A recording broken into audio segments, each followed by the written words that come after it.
one seems to work. We are now the snowbirds and we go down to the river.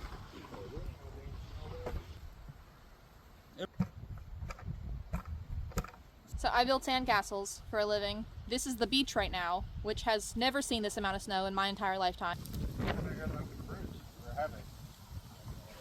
I got friends from Ashtabula, 45 minutes north of Cleveland. Not bad. So I'm using my sandcastle techniques on snow to see if it works. This is 1 or 2 inches, that's probably. I think you could have a snowball fight for sure. I think everyone